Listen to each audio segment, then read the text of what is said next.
আমরা সবাই কোথাও একটা পৌঁছাতে চাই। আমরা ভাবি জীবনের সব দৌড়ঝাঁপ শেষে একটা শান্ত স্টেশন আসবে, যেখানে নেমে আমরা বলবো, যাক অবশেষে পৌঁছানো গেল। কেউ সেই স্টেশনটাকে বললে সাফল্য, কেউ বলে ভালোবাসা, আবার কেউ বলে মুক্তি। এই পৌঁছানোর আশায় আমরা কত কিছুকে পেছনে ফেলে আসি। বর্তমানের ছোট ছোট আনন্দগুলোকে বলি, তোমরা এখন অপেক্ষা করো, আমার এখন দৌড়ানোর সময়। কাছের মানুষদের বলি, একটু একা থাকতে দাও, আমাকে পৌঁছাতে হবে। নিজের ভেতরের ক্লান্তিটাকে বলি, এখন বিশ্রাম নেওয়া চলবে না। আমরা আসলে দৌড়াতে দৌড়াতে ভুলে যাই যে জীবন কোনো গন্তব্য নয়, জীবন নিজেই একটা পথ। এখানে কোনো চূড়ান্ত স্টেশন নেই। একটা বাঁক শেষ হলে আর একটা নতুন বাঁক সামনে এসে দাঁড়ায়।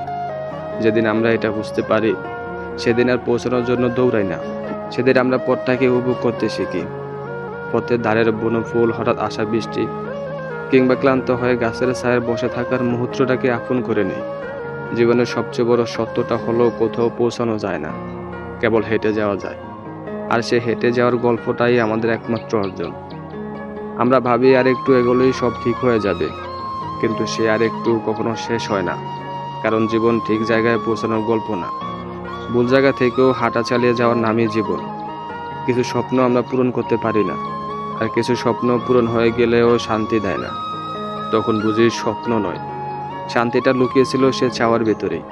আমরা অনেক কিছু পাওয়ার জন্য অপেক্ষা করি, কিন্তু কখনো ভেবে দেখি না, যেগুলো ইতিমধ্যে পেয়েছি সেগুলোই এক সময় আমাদের সবচেয়ে বড় স্বপ্ন ছিল।